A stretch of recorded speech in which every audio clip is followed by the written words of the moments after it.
Hello friends, competitive exam गुरु या YouTube चॅनलमध्ये आपणा सर्वांचं पुन्हा एकदा स्वागत आहे. जसं की आपणा सर्वांनाच माहीत आहे, बॉम्बे उच्च न्यायालय भरती तसेच इतर सरळ सेवा भरती संदर्भात ज्या काही नवनवीन अपडेट येत असतात त्या अपडेट आपण घेऊन येत असतो. तर जी आजची अपडेट असणार आहे तर यामध्ये आपण नुकतीच पब्लिश झालेली सुप्रीम कोर्टाची जाहिरात बघणार आहे, जी असणार आहे ज्युनियर ट्रान्सलेटर म्हणजेच कोर्ट असिस्टंट म्हणून पद आहे, तेच ज्युनियर ट्रान्सलेटर म्हणून सुद्धा ओळखलं जातं. तर या पदासाठी जाहिरात असणार आहे. तर बघा, सर्व पदे ही इंग्लिश लँग्वेज तुम्हाला जे काही आपल्या रिजनल लँग्वेज आहे त्यामध्ये तुम्हाला ट्रान्सलेट करता आल्या पाहिजे. तर वेगवेगळ्या लँग्वेजच्या पोस्ट दिलेल्या आहेत. तर आता आपण डिटेलमध्ये जाहिरात बघूया. त्याआधी तुम्ही जर व्हिडिओला लाईक केला नसेल तर व्हिडिओला लाईक करा. तसेच आपल्या चॅनलला जर अजून सबस्क्राईब केलं नसेल तर आताच आपल्या चॅनलला सबस्क्राईब करा, जेणेकरून आपले जे काही नवनवीन व्हिडिओ येतील त्यांच्या नोटिफिकेशन तुम्हाला मिळत जातील. चला तर मग व्हिडिओला सुरुवात करूया.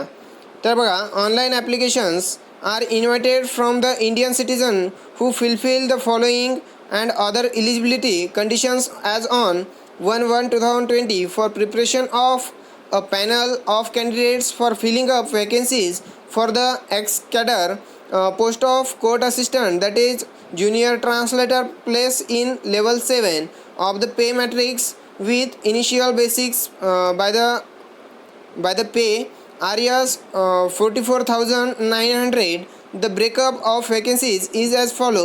अशा प्रकारे वॅकन्सीज दिलेल्या आहेत बघा डिवाईड करून.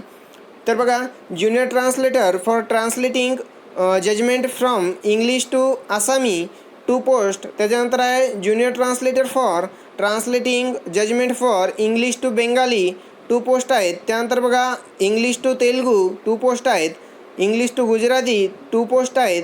इंग्लिश टू उर्दू 2 पोस्ट आहेत. त्यानंतर बघा, English to Marathi 2 post. English to Tamil 2 post. English to Kannada 2 post. English to Malayalam 2 post. English to Manipuri 2 post. English to Odia 2 post. English to Punjabi 2 post. English to Nepali 1 post. अशा प्रकारे त्यांनी जे काही पदं दिलेले आहेत वेगवेगळे ट्रान्सलेट करण्याचे, वेगवेगळ्या लँग्वेजचे ट्रान्सलेटर असणार आहेत. तर बघा, इथे डिटेलमध्ये मी माहिती सांगितलेली आहे कोणत्या पदासाठी किती जागा आहेत. प्रत्येकी 2 आहेत. फक्त जे काही इंग्लिश टू नेपाळी आहे तर नेपाळीवाल्यांसाठी फक्त एकच जागा आहे. त्यानंतर बघा, क्वालिफिकेशन दिलेलं आहे court assistant ex cadre junior translator for translation from English to Assamese and vice versa. तर बघा, इसेन्शियल क्वालिफिकेशन असणार आहे graduate from recognise university with English and Assamese language as a subject. बघा, तुम्हाला जे ट्रान्सलेटर या पदासाठी अप्लाय करायचं आहे तर इथे जे काही इंग्लिशनुसार लँग्वेजनुसार जे काही पदं दिलेले आहेत तर त्या पदासाठी तुमचं ग्रॅज्युएशनमध्ये इंग्लिश प्लस ज्या लँग्वेजच्या पदासाठी तुम्ही अप्लाय करत आहात तर ते पद तुमचं ॲज अ सब्जेक्ट म्हणून पाहिजे.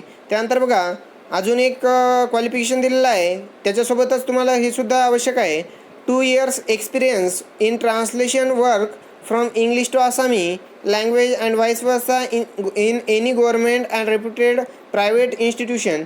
प्रायव्हेट असो वा गव्हर्मेंट असो, कोणत्याही इन्स्टिट्यूशनमधला 2 वर्षाचा तुम्हाला एक्सपिरियन्स असायला पाहिजे ॲज अ ट्रान्सलेटर म्हणून, ज्या लँग्वेजचा तुम्ही अप्लाय करता त्या लँग्वेजचा.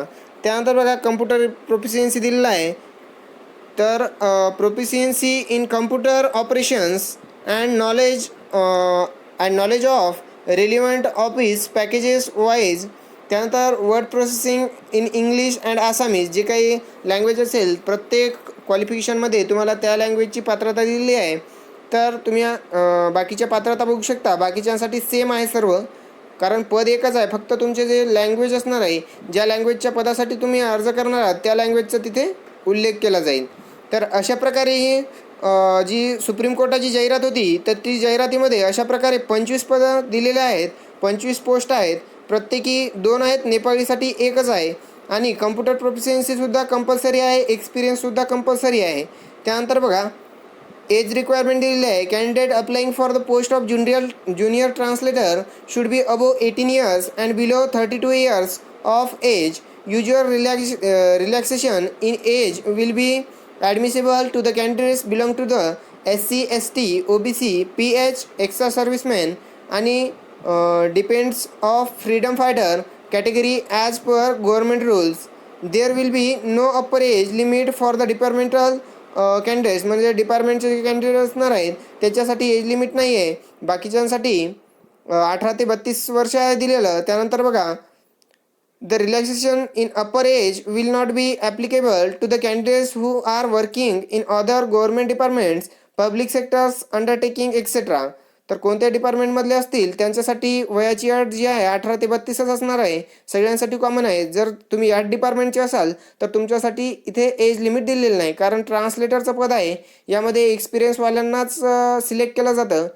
त्यानंतर बघा इम्पॉर्टंट नोट दिलेला आहे तर there shall be no provision of reservations in post, म्हणजे कोणत्याही कोर्टाच्या भरतीमध्ये पोस्टसाठी रिझर्वेशन नसतं. सर्व जागा ह्या कॉमनली भरल्या जातात, त्यामध्ये कोणालाही आरक्षण दिलं जात नाही. त्यानंतर बघा तुमच्या मेरिटवर तुमची शॉर्टलिस्ट बनते. त्यानंतर बघा दिलेलं आहे the following selection process has been prescribe for the judgment and suitability of the candidates for appointment to the said post. आता जे काही पोस्ट दिलेली आहे त्याच्यासाठी अपॉइंटमेंट दिलेलं आहे. तर बघा रिटन टेस्ट आहे. A written test of general English and general knowledge with multiple choice answer objective.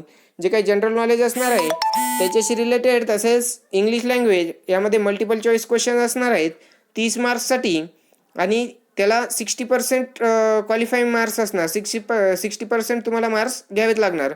म्हणजेच 50% जर बघितलं आपण तर 15 आणि तुम्हाला 17 किंवा 18 मार्क्स घ्यावे लागतील. त्यानंतर बघा दिलेलं आहे translation from English to vernacular language of state, म्हणजे जे काही तुम्ही पदासाठी अप्लाय करणार आहात त्यासाठी तुम्हाला ट्रान्सलेशन फ्रॉम इंग्लिश टू जे काही तुमच्या लँग्वेजसाठी तुम्ही अप्लाय केलं आहे ते लँग्वेजमध्ये अशा प्रकारे 60 मार्क्सचा तुम्हाला पेपर होणार आहे. हा थेरी पार्ट असणार आहे. ट्रान्सलेशनसाठी तुम्हाला पॅराग्राफ दिला जाईल. तर 60 मार्क्स असणार आहेत. तुम्हाला यामध्ये सुद्धा 60% मार्क्स कंपल्सरी घ्यावेच लागतील. त्यानंतर बघा translation from vernacular language to English, जी आपली लँग्वेज आपण अप्लाय करतो तर इथे चेंज दिलेला आहे. एक वेळेस इंग्लिशमधून त्या लँग्वेजमध्ये 60 मार्कांसाठी, त्यानंतर त्या लँग्वेजमधून इंग्लिशमध्ये कन्वर्ट करायचं 60 मार्कासाठी. प्रत्येक टॉपिकमध्ये तुम्हाला प्रत्येक जे काही सब्जेक्ट दिलेला आहे, प्रत्येक जो पार्ट दिलेला आहे रिटन टेस्टचा, प्रत्येक पार्टमध्ये तुम्हाला 60% मार्क्स घ्यावेच लागणार आहेत, तरच तुम्ही क्वालिफाय व्हाल. त्यानंतर बघा टायपिंग टेस्ट दिलेली आहे. तर typing speed test on computer at the speed of 35 WPM English and 25 WPM vernacular language. जी काही तुमची रिजनल लँग्वेज असेल, तुम्ही ज्या लँग्वेजसाठी अप्लाय करतात त्याच्यामध्ये तुम्हाला 25चा स्पीड असायला पाहिजे आणि इंग्लिशमध्ये 35चा स्पीड असायला पाहिजे.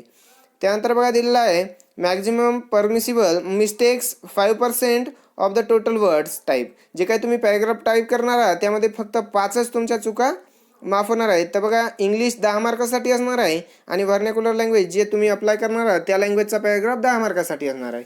असा एकूण टायपिंग टेस्ट 20 मार्काची, त्यामध्ये सुद्धा तुम्हाला 60% मार्क्स घ्यावेच लागतील. म्हणजे तुम्हाला 12 मार्क्स कंपल्सरी आहेत.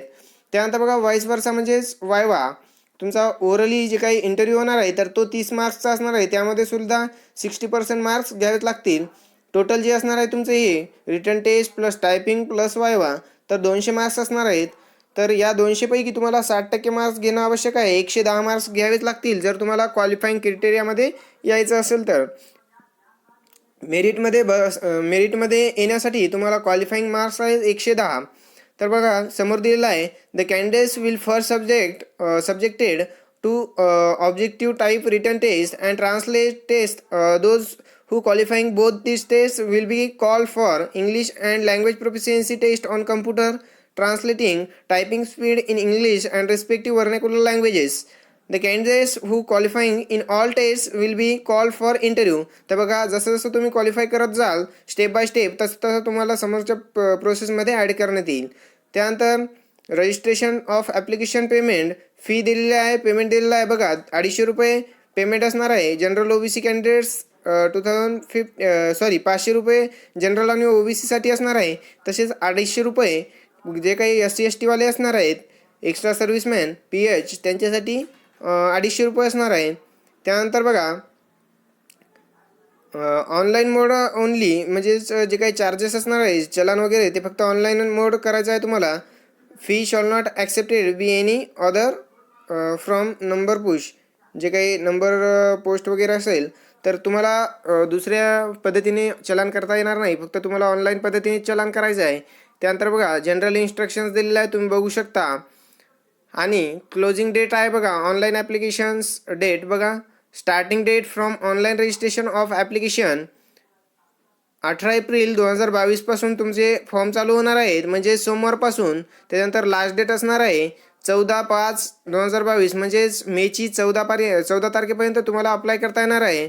तर मित्रांनो, ही होती सुप्रीम कोर्टची जी काही ज्युनियर ट्रान्सलेटरसाठी जाहिरात आलेली आहे. ती जाहिरात मित्रांनो उच्च न्यायालयाकडे आपला जास्त फोकस असतो, तसेच इतर भरत्यांच्या सुद्धा अपडेट आपल्याकडे येतात. म्हणजेच प्रत्येक अपडेट मिळण्यासाठी आताच आपल्या चॅनलला तुम्ही जर सबस्क्राईब केलं नसेल तर सबस्क्राईब करा, जेणेकरून अशाच नवनवीन अपडेट तुम्हाला मिळत जातील. चला तर मग पुन्हा भेटूया अशाच नवीन माहितीसोबत, नवीन कंटेंटसोबत. थँक्यू, धन्यवाद.